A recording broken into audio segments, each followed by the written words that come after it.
안녕하셨습니까? 우리가 지난 한 5주 못했던 것 같아요. 그렇죠? 못하고 오늘 마태복음 66과를 이제 시작하게 됐습니다. 우리가 지난 시간에 마태복음 21장 33절에서부터 46절에 나와 있는 포도원의 그 일꾼들 비유가 나오는 그 부분을 이제 다루면서 특별히 앞부분은 이제 많이 다뤘습니다. 33절에서부터 41절에 나와 있는 그 말씀을 이제 다루었고 42절부터 이제 46절에 나와 있는 그 말씀들을 이제 다루다가 이제 시간이 다 돼서 우리가 마치고 오늘 66과를 이제 시작하면서 42절부터 이제 46절에 나와 있는 그 말씀을 살펴보고 그리고 22장으로 넘어가도록 하겠습니다. 여기 이제 그 포도원 농부들 비유는 가서 보시면 어떤 집주인이 이제 포도원을 만들어서 농부들에게 이제 세를 주고 그리고 이제 먼 나라로 갔다가 그래서 이제 이 농부들에게 이 포도원의 세를 받으려고 하는 그와 같은 대목이 이제 기록이 돼 있죠. 그래서 자기 종들을 이제 보내서 그래서 포도원의 수확을 받으려고 할 때 여기 가서 보니까 35절에 농부들이 그의 종들을 잡아 하나는 때리고 다른 하나는 죽이고 다른 하나는 돌로 쳤다. 도저히 있을 수 없는 일이지만 그와 같은 일들이 일어나게 됐어요. 그래서 다시 한번 이 포도원 주인이 농부들에게 다른 종들을 보냈는데 또 그렇게 했다는 거예요. 그렇죠? 그래서 맨 마지막에 누구를 보냈다는 겁니까? 자기의 아들을 보내면서 내가 이제 아들을 보내니까 이 사람들이 아들은 존경하지 않겠느냐. 근데 아들은 어떻게 했다는 거예요? 아들을 보고는 그를 붙잡아 포도원 밖으로 내던지고 아들은 아예 잡아 죽였다는 겁니다. 그렇죠? 이렇게 하면서 예수님이 묻죠. 이 포도원 주인이 그 농부들에게 어떻게 하겠느냐.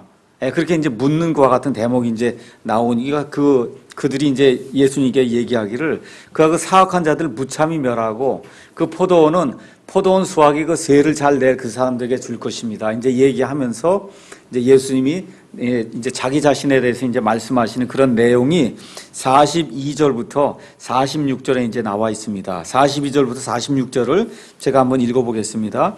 예수님께서 그들에게 이르시되 너희가 성경 기록들에서 건축자들이 버린 돌 바로 그 돌이 모퉁이의 머릿돌이 되었나니 이것은 주께서 행하신 것이요 우리 눈에 놀랍도다 한 말씀을 결코 읽어본 적이 없느냐. 그러므로 내가 너희에게 이르노니 아버지께서 너희로부터 하나님의 왕국을 빼앗아 왕국의 열매를 맺는 민족에게 주시리라.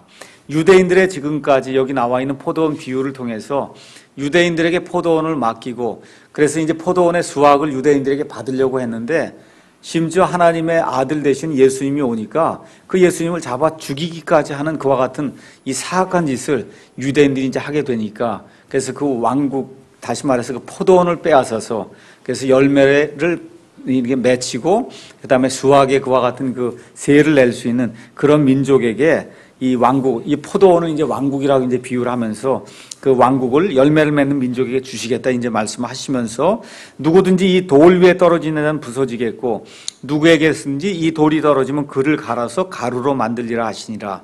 이렇게 얘기하면서 예수님이 내 자신이 돌이다. 그래서 나를 거역하게 되면 그럼 그 사람은 패망을 당하게 된다 하면서 엄청난 그와 같은 그 심판의 말씀을 해주시는 그런 대목이 나옵니다. 45절 46절에 가서 보니까 수제사장들과 바리새인들이 그분의 비유들을 듣고는 그분께서 자기들을 가리켜 말씀하신 줄 깨달았으나 그분께 손을 대려 할 때 무리를 두려워하였으니 이는 그들이 그분을 대언자로 여겼기 때문이다. 이렇게 이제 하는 말씀으로 예수님께서 21장을 마무리를 하십니다. 자, 그러면 오늘 42절부터 46절에는 예수님을 가리켜 지금 돌이라고 이야기하거든요. 돌. 그래서 돌이 어떤 의미를 가지고 있고 성경의 다른 구절에서는 어떻게 이것이 표현이 되어 있고 여기 가서 보니까 이 왕국을 빼앗아서 열매를 맺는 다른 민족에게 주시겠다고 했는데 이 민족이 그럼 이스라엘 민족이 아니면 어떤 민족을 이야기하냐는 거예요. 미국 민족이냐 한국 민족이냐 이집트 민족이냐 뭐 이런 민족을 얘기하는 건지 아니면 어떤 다른 종류의 새로운 어떠한 그러한 그 집단을 이야기하는 건지 이걸 성경을 통해서 이렇게 살펴보는 그런 시간을 먼저 갖도록 하겠습니다.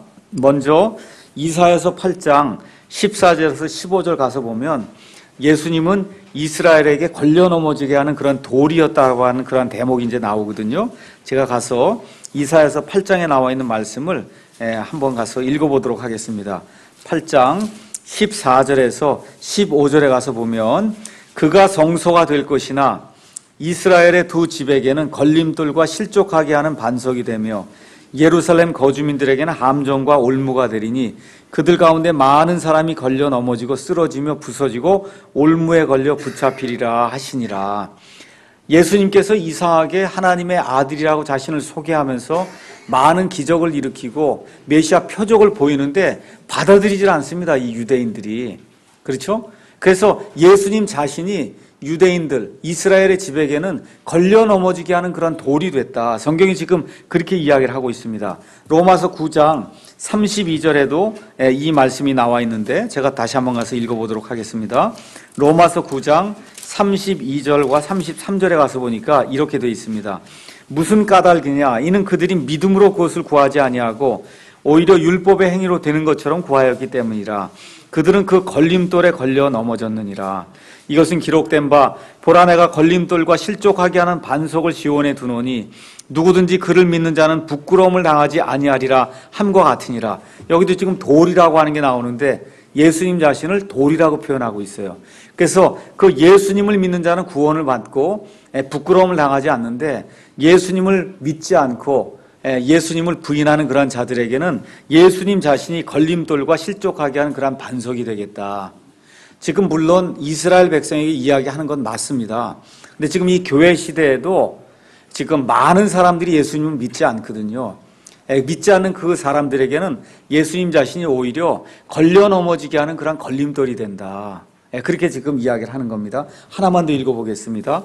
고린도전서 1장 23절에도 이제 가서 보니까 그와 비슷한 내용이 이제 나와 있습니다. 1장 23절에 우리는 십자가에 못 박히신 그리스도를 선포하노니 그분은 유대인들에게는 걸려 넘어지게 하는 것이요 그리스인들에게는 어리석은 것이로되 부르심을 받은 자들에게는 유대인들에게나 그리스인들에게나 그리스도는 하나님의 권능이시요 하나님의 지혜이시니라. 도대체 십자가라고 하는 것 자체가 유대인들에게는 도저히 믿을 수가 없다는 거예요. 걸려 넘어지게 하는 그와 같은 실족하게 하는 그와 같은 돌에 지나지 않았고 또 이 그리스인들은 지혜를 추구했거든요. 아니 어떻게 목수가 십자가에 달려 죽었는데 그 사람이 어떻게 부활할 수가 있냐. 부활이라고 하는 것 자체가 불가능한 거 아니냐. 우리의 지혜로는 이해할 수 없다는 겁니다. 이런 사람들에겐 걸려 넘어지게 하는 그런 돌이 되었다. 성경이 이제 그렇게 이야기하시죠. 그런데 예수님을 믿는 사람들에게는 이분이 부활해서 교회에게는 기초석이 되었다라고 성경이 이제 이야기를 합니다. 에베소서 2장 20절에서 22절에 있는 말씀을 제가 잠깐 가서 읽어보겠습니다. 에베소서 2장 20에서 22절 가서 보니까 또 사도들과 대언자들의 기초에 세워진 자들이니라 예수 그리스도께서 친히 으뜸 모퉁이 돌이 되시나니 이렇게 되면서 이방인들 가운데 구원받은 그와 같은 그 사람들 이야기를 하면서 그 사람들이 교회잖아요. 그렇죠? 그 교회에 으뜸 모퉁이 돌이 되고 그 다음에 기초석이 되는 그런 분이 예수님이다. 이제 성경이 이야기합니다. 베드로전서 2장 4절 5절에도 이와 같은 말씀이 나와 있으니까 여러분께서 이제 보시면은 이제 이런 똑같은 말씀으로 이해할 수가 있습니다. 그래서 요약을 할 것 같으면은 동일한 예수님이신데 예수님을 믿지 않는 자들에게는 예수님이 걸려 넘어지게 하는 그런 걸림돌이 되시고 예수님을 믿고 구원받은 사람에게는 예수님이 으뜸 모퉁이 돌이 되신다. 돌에 대해서 이제 하나만 더 이야기하겠어요. 우리가 다니엘서 2장에 가서 보시면 온 세상의 왕국이 어떻게 변화하는가를 하나님이 이제 보여주십니다. 그래서 바빌론 왕국이 나오고 메데 페르시아 왕국이 나오고 그 다음에 그리스 왕국이 나오고 그 다음에 로마 제국이 나오고 로마 제국이 다 끝나게 될 때 어떤 돌이 하나 뜨게 되죠. 그렇죠? 사람의 손으로 하지 않고 떠놓은 그와 같은 돌이 하나가 떠서 그래서 그 돌이 온 세상의 모든 왕국을 쳐서 부서뜨리는 그와 같은 대목이 다니엘서 2장에 나와요. 예수님이 바로 그와 같은 돌이라는 거예요. 돌. 그래서 예수님에 대한 그 돌이라고 하는 그런 표현이 교회에 적용될 때도 있고 믿지 않는 자들에게 적용이 될 때도 있고 또 온 세상 왕국과 관련해서 온 세상 왕국을 완전히 멸절시키고 하나님이 원하시는 새로운 왕국을 세우시기 위해서 사용이 되는 그와 같은 돌이라고 하는 그런 의미로도 예수님이 사용이 된다. 이런 의미를 저와 여러분이 기억을 하시면서 다니엘서 2장 34절에 재림 때 내리치는 그와 같은 돌로 오셔서 민족들을 부수고 왕국을 세우시는 그런 그 예수님의 모습을 우리가 살펴볼 수 있다. 이 정도까지만 이야기를 하겠습니다. 자, 그 다음에 이제 거기 마태복음에 이제 다시 가서 보시면은 거기 이제 건축자들이 이제 나오는데 이 건축자들이 버렸다는 거예요. 이 42절에 가서 보니까 예수님께서 그들에게 이르시되 너희가 성경 기록들에서 건축자들이 버린 돌이 곧 모퉁이의 머릿돌이 되었다 라고 한 말을 도대체 읽어본 적이 없냐? 건축자가 누구예요? 이스라엘 백성이다, 그 얘기입니다. 이스라엘 백성이 건축을 하려면 분명히 돌이 있어야 돼요. 좋은 돌이 있어요. 근데 돌을 내팽개쳤다는 겁니다. 근데 그게 누구라는 거예요? 예수님이라는 거죠. 그렇죠? 그래서 여기 나와 있는 건축자들은 이스라엘 백성이다. 그래서 이 포도원 비유를 정리할 것 같으면 하나님께서 이스라엘 나라를 선택하시고 그들을 세워주시고 그러고서 그 나라에다 왕국을 맡기시고 결국은 포도원을 맡겼어요. 포도원 맡긴 이유가 뭐예요? 열매를 거두려고 포도원을 맡기셨거든요. 그렇게 되는데 하나님께서 계속해서 자기의 종들을 보냈다. 이게 누굴 보냈다는 거예요? 대언자들을 보내면 맨날 때리고 치고 죽이고 이와 같은 일들을 계속 하다가 예수님 이제 예언의 말씀으로 이제 하나님이 아들을 보냈는데 아들도 아예 차서 잡아 죽이기까지 했다 하는 그런 말씀을 하면서 결국은 예수님 자신이 배척을 당하고 죽임을 당하는 그와 같은 내용을 예수님이 예언의 말씀으로 주시는 내용이 요 사악한 포도원 그 농부들의 그런 비유다. 이렇게 이제 우리가 이해하시면 되겠습니다. 자, 거기 가서 보니까 그러면 43절에 아버지께서 너희로부터 하나님의 왕국을 빼앗아 왕국의 열매를 맺는 민족에게 주시리라. 이렇게 기록이 돼 있어요. 너희는 이스라엘 백성이죠. 뭐 다른 거 없습니다. 너희는 이스라엘 백성이에요. 이스라엘 백성에게서 왕국을 빼앗아 포도원이 왕국이란 말이에요. 포도원하고 왕국이 지금 같은 건데 그걸 빼앗아서 열매를 맺는 그런 민족에게 그걸 주시겠다. 지금 그렇게 이야기하는데 민족이 나온단 말이에요. 민족 그러니까 제가 아까 말씀드렸듯이 혹시 이게 이집트 민족인가 아시리아 민족인가 바빌론 민족인가 이런 의미의 민족이 아니에요. 자, 여러분이 잘 아시다시피 이제 구약 시대가 이제 끝나고 신약 시대가 열리면 어떠한 그 조직이나 집단이라고 하는 게 등장하냐 하면 교회라고 하는 게 등장해요. 맞죠? 교회. 맞습니까? 유대인들의 이런 사역이 끝나고 나서 이제 교회가 시작이 된단 말이에요. 신약 시대가 열리게 됐어요. 그래서 그 왕국을 지금 민족에게 주시는데 그 민족이 교회라고 하는 거예요. 근데 여러분, 민족을 교회라고 부른 적이 있습니까? 그것만 찾아보면 되잖아요. 그렇죠? 민족을, 아니면 교회를 민족이라고 부른 적이 있습니까? 저도 몰랐어요. 근데 가서 보니까 이 하나님께서 선택해 주신 이 교회를 민족이라고 부르더라고요. 가서 한번 보겠습니다. 베드로전서 2장 9절에 있는 말씀입니다. 이것은 다른 어떤 특정 민족을 얘기하는 것이 아니라 하나님께서 이방인들 중에서나 아니면 유대인들 중에서나 부르셔서 그래서 예수님의 피로 구원하신 그와 같은 사람들을 우리가 교회라고 이야기하는데 베드로전서 2장 9절에 가서 보니까 교회를 가리켜서 하는 말씀이 뭐라고 되어 있냐면 그러나 너희는 선정된 세대요 왕가의 제사장이요 뭐라 그래요? 거룩한 민족이요 그런단 말이에요. 하나님께서 부르신 민족이라는 겁니다. 여기 너희는 당연히 교회거든요. 지금 사도 베드로가 교회의 편지를 쓰는 거예요. 그래서 여기 구원받은 그 사람들을 가리켜서 뭐라고 얘기하냐면 선정된 세대다. 제가 처음에 마태복음 설명을 하면서 예수님 안에서는 세대가 하나뿐이 없습니다. 예수님에게 세대가 여럿이 없어요. 하나뿐이 없어요. 예수님 안에서는. 그럼 바울도 우리의 세대가 하나뿐이 없다는 얘기는 부모가 있고 그 밑에 나머지가 다 자식이란 얘기예요. 그러면 베드로도 우리의 형제예요. 사도 바울도 우리의 형제예요. 알겠죠? 그런 의미의 세대가 하나뿐이 없다는 거예요. 근데 저와 여러분이 그런 세대에 속한 예수 그리스도의 세대에 속한 예수님이 낳은 자들이다 그런 뜻입니다. 그래서 거기에 가서 보니까 선정된 세대요 왕가의 제사장으로 하나님께 영적인 희생물 드린 그런 제사장이 되었다. 이건 다 아는 내용이고 거룩한 민족이요 특별한 백성인 이것은 너희를 어둠에서 불러내어 자신의 놀라운 빛으로 들어가신 분께 대한 찬양을 너희가 전하게 하려 하십니다 해서 교회를 하나님이 선정해 주신 이유는 다른 거 없습니다. 하나님께 대한 찬양을 우리가 온 세상 사람들에게 또 마귀들에게 마귀의 천사들에게 또 하나님의 천사들 앞에서 그런 것들을 전하게 하시려고 하나님이 우리를 불러주셨다. 그런데 거기에 교회를 뭐라 그래요? 거룩한 민족이다. 아, 이게 교회 자체를 민족이라고 그렇게 부를 때 있구나. 그래서 여기 가서 보니까 하나님의 왕국을 이제 빼앗아서, 그래서 이제 하나님이 유대인들하고는 상관하지 않으세요. 신약 시대에는. 나중에 이제 주의 날이 이루어지면서 그때 다시 유대인들하고 상관하면서 다시 어떻게 돼요? 왕국이 유대인들과 함께 이루어지는 천년왕국이 이루어지는 그때가 이제 오게 되거든요. 그때까지는 하나님의 왕국이 누구하고 상관이 있어요? 이 교회라고 하는 이방인들 중에서나 아니면 유대인들 중에서나 부르심을 받아서 예수님의 피로 구속받은 그 사람들하고 상관이 있는 그와 같은 때가 지금 교회의 시대가 되거든요.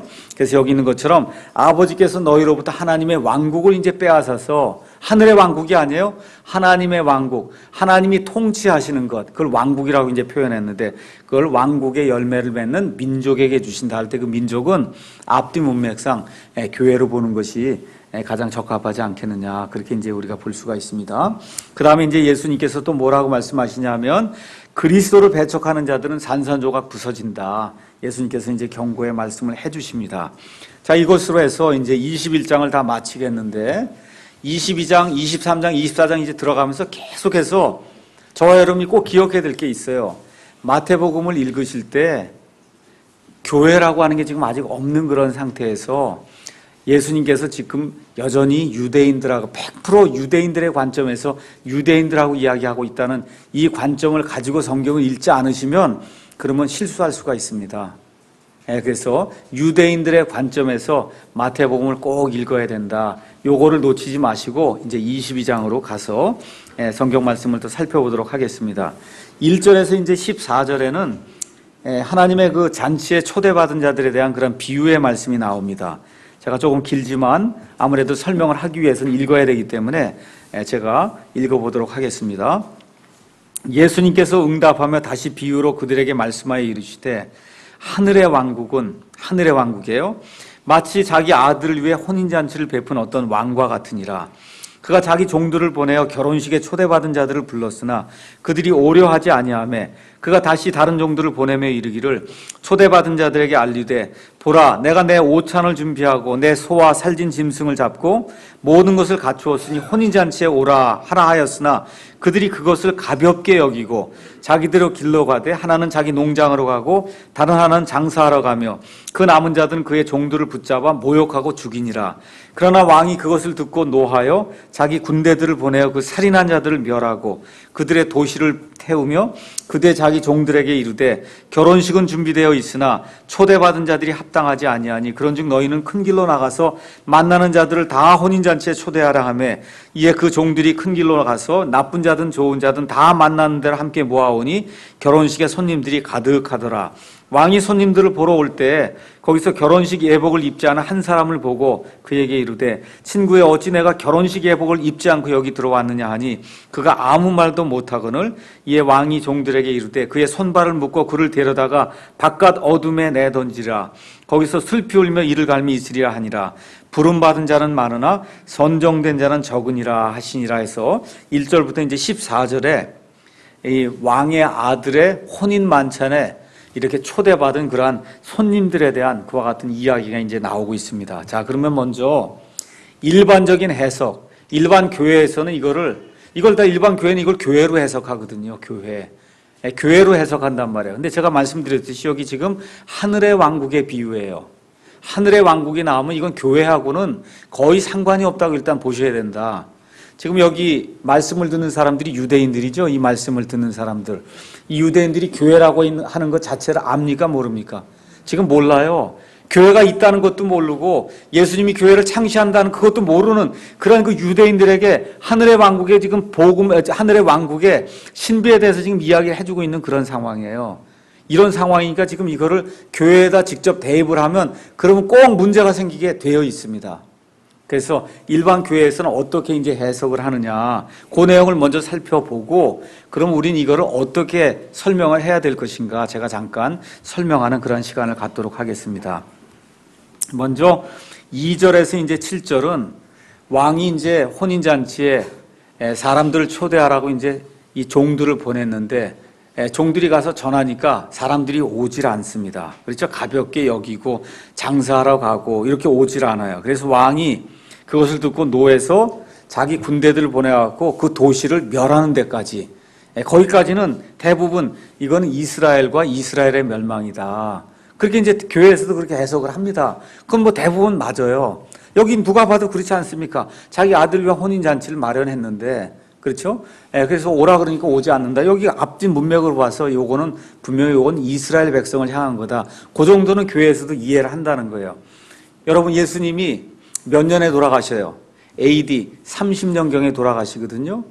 그 다음에 AD 30년경에 돌아가신 이후에 하나님께서 다시 한번 이스라엘 백성에게 회개할 수 있는 기회를 사도행전이 열리면서 주는데 받아들입니까? 안 받아들여요. 그래서 예루살렘이 몇 년에 멸망해요? AD 70년에 멸망한단 말이에요. 맞죠? 그러니까 여기 나와 있는 그들의 도시를 태우며 그들의 도시가 멸망이 된다. 여기까지는 이해가 될 만한 그런 내용이야. 아, 이스라엘 백성에게 보내도 이들이 말을 듣지 않다가 결국은 AD 70년에 이스라엘 백성의 수도였던 이제 예루살렘이 완전히 멸망을 당하는구나. 이건 다 알 수 있는 그런 내용이다. 그 얘기입니다. 그 다음에 이제가 문제예요. 8절에. 그래서 왕이 종들에게 다시 명령을 내리죠. 그냥 큰 길로 가서 누구든지 아무나 다 잡아서 이 혼인잔치에 오게 그렇게 만들라. 그게 교회라고 이야기를 하는 거예요. 그래서 교회에 이 혼인 만찬에 초대받은 사람들이 굉장히 많이 왔다. 그게 다 우리다. 교회에서는 일단 그렇게 해석을 하는 겁니다. 그럼 일단 제가 여러분에게 여쭤보겠습니다. 여기 혼인잔치에 부름을 받았어요. 초대를 받았어요. 혼인잔치에 초대를 받은 사람은 신랑이에요? 신부예요? 아니면 손님이에요? 손님이죠? 그럼 제가 여쭤볼게요.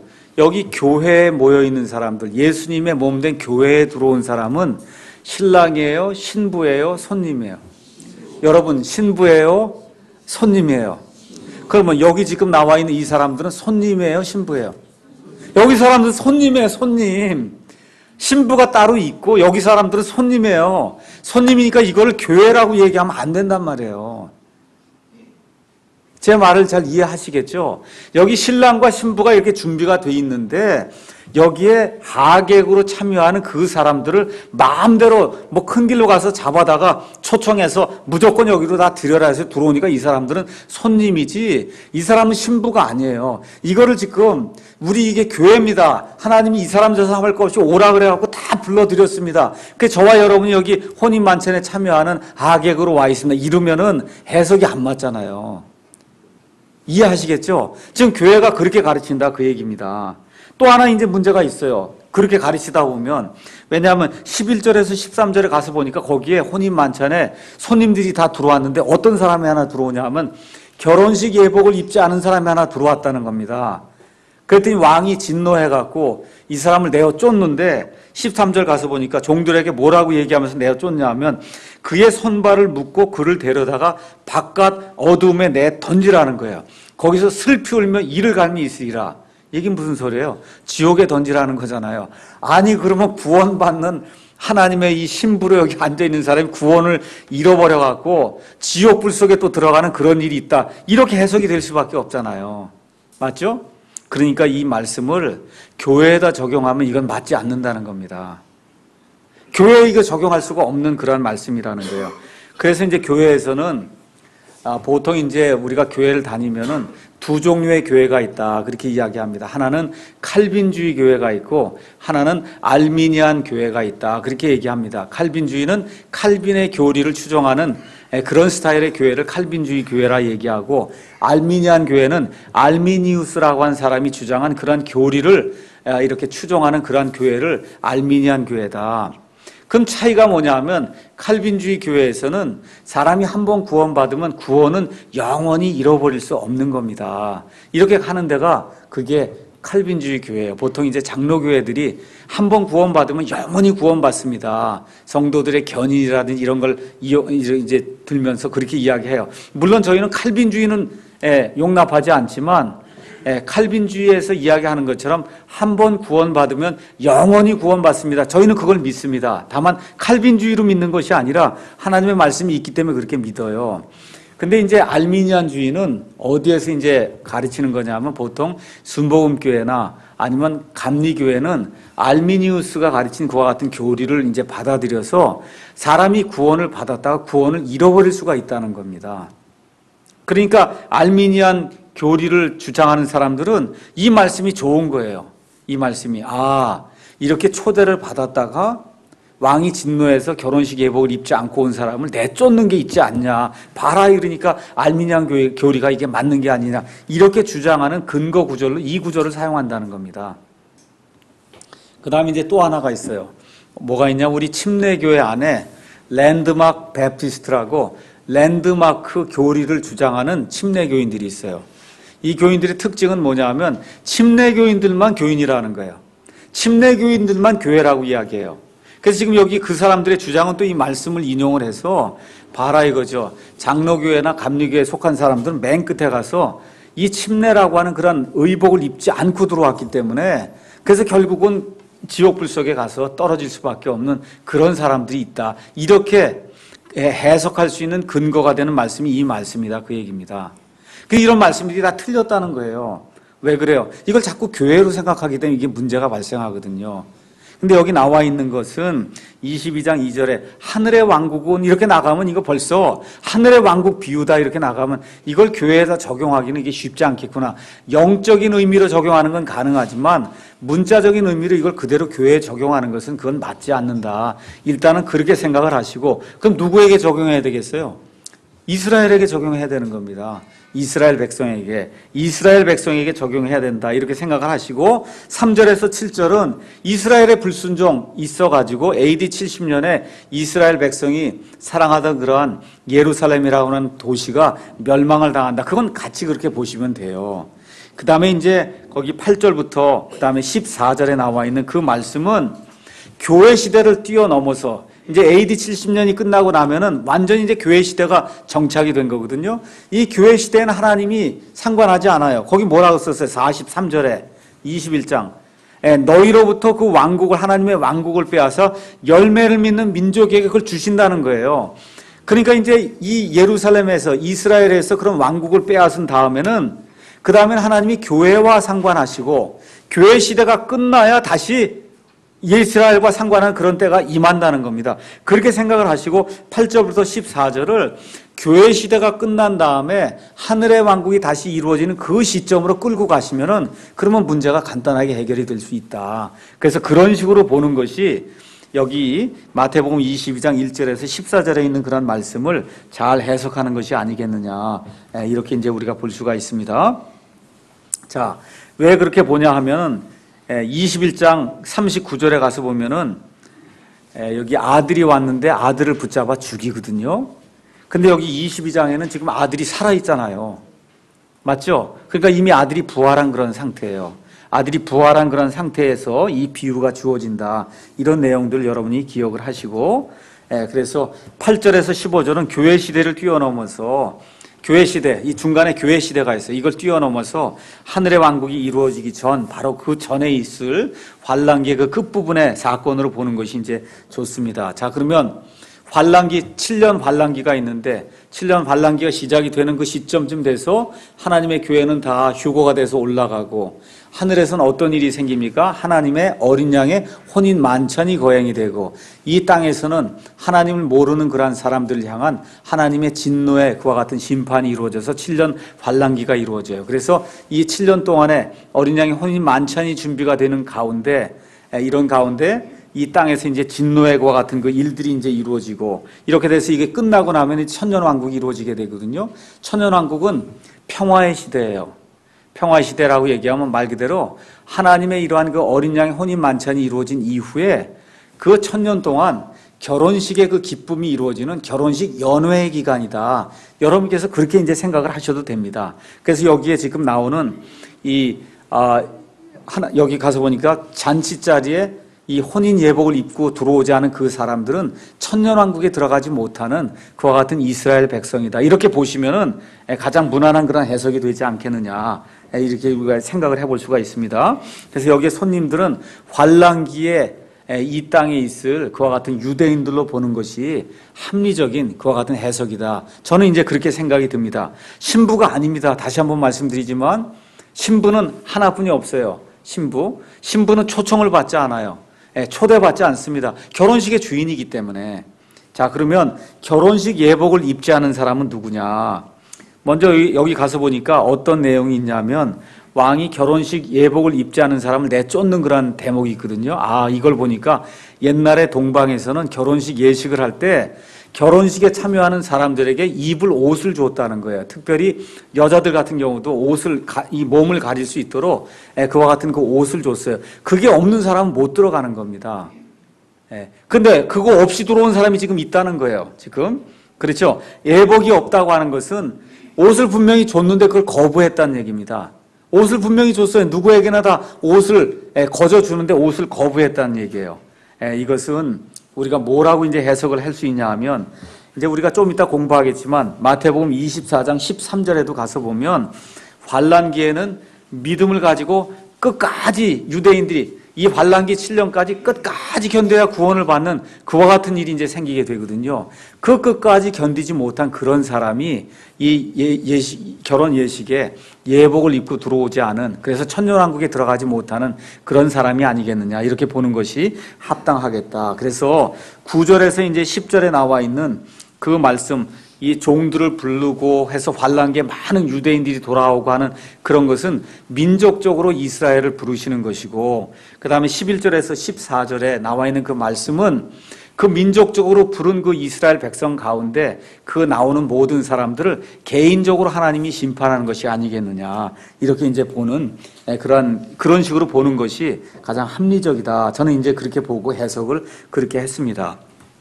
여기 마태복음 22장 1절에서 이제 13절에 있는 말씀이 이게 진짜 사실 그 해석하기가 어려운 그런 말씀이에요. 왜 그러냐면 이 말씀이 다른 데는 안 나와 있습니다. 더구나 맨 끝에 가서 결혼식장에 혼인 예복을 입지 않고 들어온 그런 사람에 대한 얘기는 성경에 한 번뿐이 안 나와요.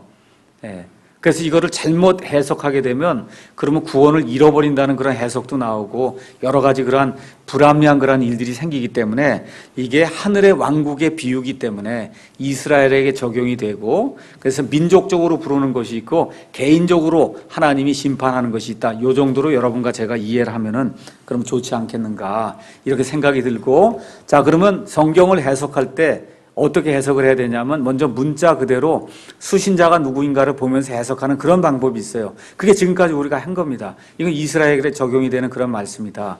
이게 끝난 다음에는 이걸 가지고 영적인 해석을 할 수 있어요. 그러면 21세기에 사는 우리에게는 이 말씀이 도대체 뭘 얘기하느냐, 영적으로 우리가 해석을 해볼 그럴 필요가 있거든요. 영적인 해석은 이렇게 보시면 돼요.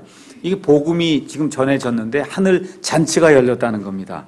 하나님께서 아들의 잔치에 참여할 그런 사람들을 부르신다는 거예요. 부르셔요. 근데 5절에 가서 보니까 그들이 그것을 가볍게 여겼다.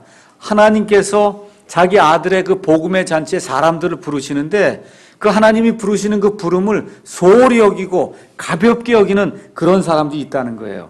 또 어떤 사람들이 있냐면 그 하나님의 부르심에 그 메시지를 들고 가는 그런 사자들 잡아서 쳐서 죽이기까지 하는 그런 사람들도 있다는 겁니다. 그렇게 될 때 7절에 하나님께서 그런 사람들을 향해서 심판을 내리신다. 우리가 그렇게 영적으로 해석을 할 수가 있고, 그 다음에 이제 나오는 것은 복음의 메시지로서 누구든지 혼인잔치에 나올 수 있다. 그렇게 우리가 말씀을 적용을 해서 풀 수가 있다는 거예요. 그렇게 되는데 누구든지 나오는데 맨 끝에 가서 보니까 부름받은 자는 많으나 선정된 자는 적으니라. 이 말씀은 무슨 얘기냐 하면 결혼식에 참석을 했는데 이 사람은 이 주인이 주는 옷을 거부를 한 거예요. 그리고 무슨 옷을 입고 와요? 자기 옷을 입고 오거든요. 그게 무슨 얘기예요? 자기 의를 가지고 나오겠다, 그 얘기입니다. 하나님이 입혀주시는 그런 의를 입고 나오는 게 아니라 나는 싫습니다, 내 힘으로 한번 해보겠습니다 하고 자기 의를 가지고 나오는 그런 사람이 여기 결혼식에 초대를 받았는데 결혼식 예복을 입지 않고 자기 옷을 입고 나온 그런 사람으로 우리가 묘사할 수 있지 않겠는가. 근데 구약 성경에 가서 보니까 우리의 의는 다 더러운 걸레와 누더기와 같다고 이사야서 64장이 이야기를 하거든요. 이런 것을 깨닫지 못하는 그런 사람이 우리 가운데 있지 않느냐. 이런 식으로 영적인 해석으로 우리가 22장 1절에서 14절에 있는 말씀을 해석할 수 있다. 그래서 부름받은 자는 많은데 선정되는 자, 하나님이 누구든지 부르신다는 거예요. 누구든지 주의 이름을 부른 자는 구원을 받는다고 부르시는데, 근데 선정된 자는 적다. 그 얘기 무슨 얘기예요? 많은 사람이 자기 의를 가지고 나오려고 한다는 겁니다. 자기 옷을 입고 그대로 나오려고 한다는 거죠. 근데 하나님이 그건 받아주실 수 없다는 거예요. 그래서 자기 의가 아니라 하나님께서 주시는 그 의복, 그 은혜의 의를 입고 나오는 그 사람이 선정된 자다. 이렇게 이제 우리가 해석을 하게 되면 이 부분을 영적으로 해석해서 21세기에도 목사가 그렇게 해석하면서 설교를 할 수 있는 그러한 근거가 될 수 있다. 그렇게 이제 우리가 볼 수가 있습니다. 자, 15절에서 22절에는 카이사르에게 세금을 바치는 것에 대한 그러한 내용이 이제 나오는데 제가 한번 읽고 잠시 또 강의를 하도록 하겠습니다. 그때 바리새인들이 가서 어떻게 자기들이 그분의 말로 함정에 빠뜨릴까 의논하고 자기 제자들을 헤롯 당원들과 함께 그분께 보내어 이르되 선생님이여 우리가 알기에 선생님은 진실하시고 진리 안에서 하나님의 길을 가르치시며 또 아무도 신경 쓰지 아니하시나니 선생님은 사람들의 외모를 중히 여기지 아니하시나이다. 그런즉 선생님은 어떻게 생각하시나이까? 우리에게 말씀해 주소서. 카이사르에게 공세를 바치는 것이 율법에 맞나이까 맞지 않나이까 하거늘 예수님께서 그들의 사악함을 아시고 이르시되 너희 위선자들아 너희가 어찌하여 나를 시험하느냐 공세돈을 내게 보이라 하시매 그들이 데나리온 하나를 그분께 가져오거늘 그분께서 그들에게 이르시되 이 형상과 그 위에 쓰인 글이 누구의 것이냐 하시니 그들이 그분께 이르되 카이사르의 것이니이다 하매 그때 그분께서 그들에게 이르시되 그런즉 카이사르의 것들은 카이사르에게 하나님의 것들은 하나님께 바치라 하시니 그들이 이 말씀들을 듣고 놀라며 그분을 떠나 자기들의 길로 가니라. 자, 이 사건은 십자가 처형 바로 전에 있은 일이에요. 자, 이제 십자가 처형이 나중에 가서 보게 되어 있지만 수요일 날 일어나거든요. 십자가에 달려 돌아가신 날이 수요일 날 일어나요. 지금 이 일은 그 수요일에서 이틀 전쯤인 월요일쯤에 지금 일어나는 그런 일이에요. 지금 클라이맥스에 지금 다가가고 있는 거예요.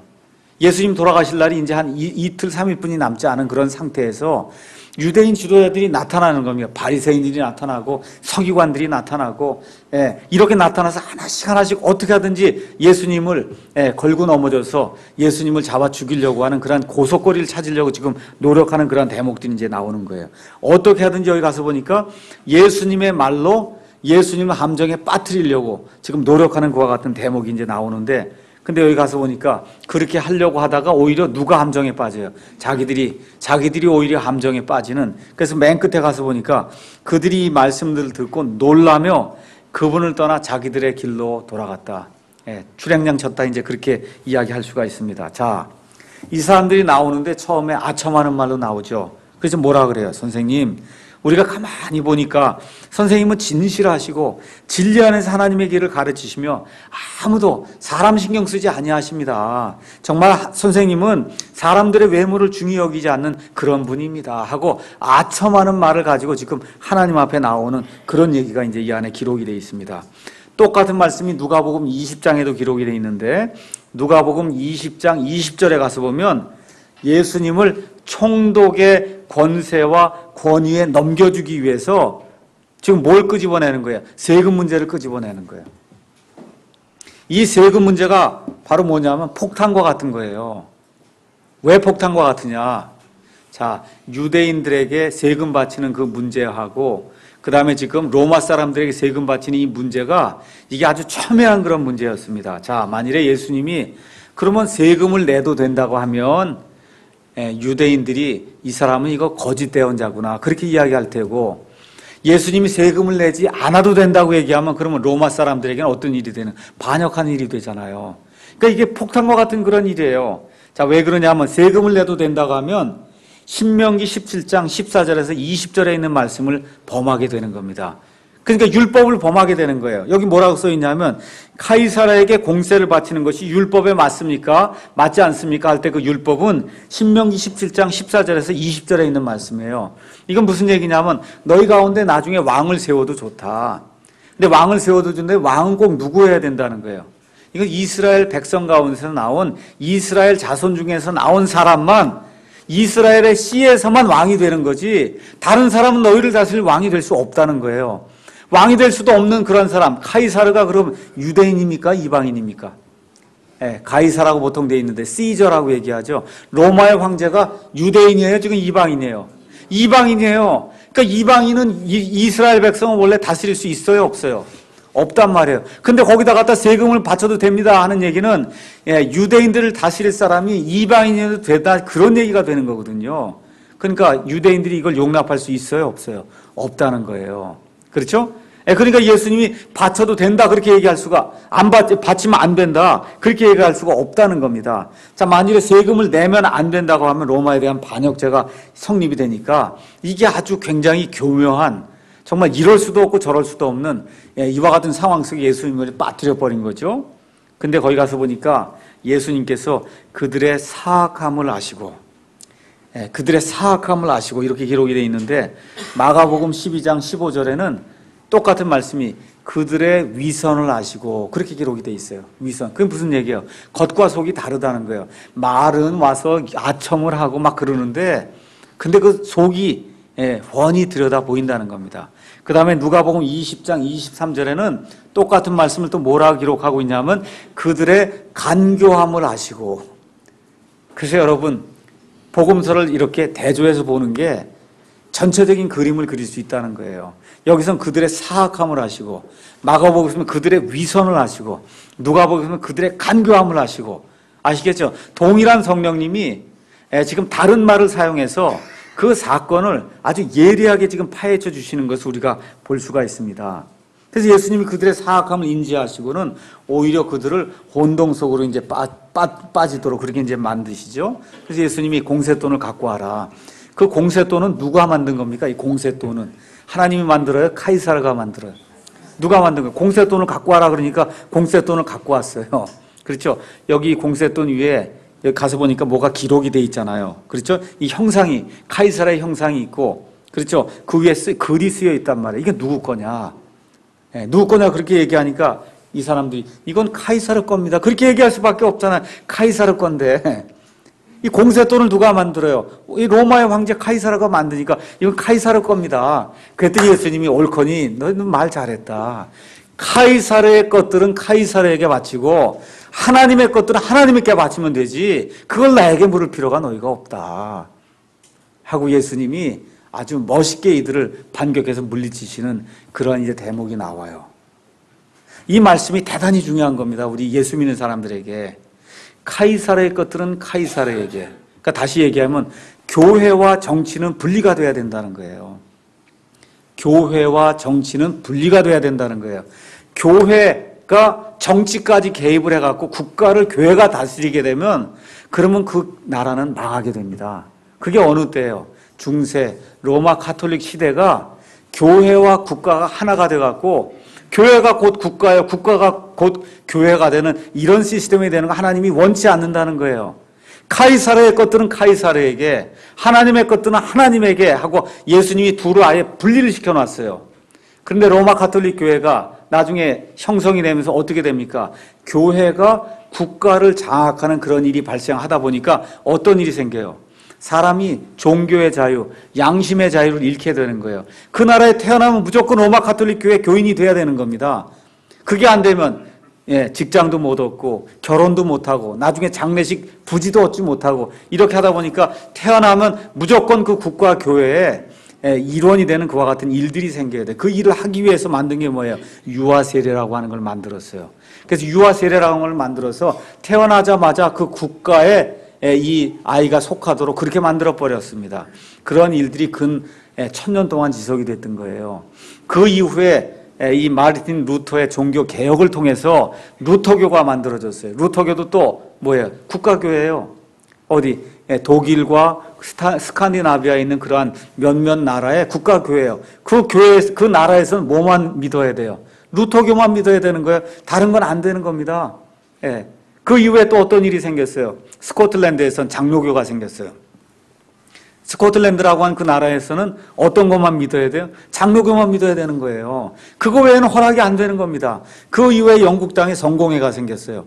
성공회도 또 뭐만 믿어야 되는 거예요? 영국에서는 성공회만 믿어야 되는 거예요. 딴 건 안 되는 겁니다. 이렇게 이런 일들이 발생하는 게 왜 발생하느냐? 예수님께서 말씀하신 대로 카이사르의 것들은 카이사르에게, 하나님의 것들은 하나님에게 하라는, 이게 정치와 교회가 분리가 되어야 한다는 이런 말씀을 지키지 않았기 때문에 이런 문제가 발생을 하는 겁니다.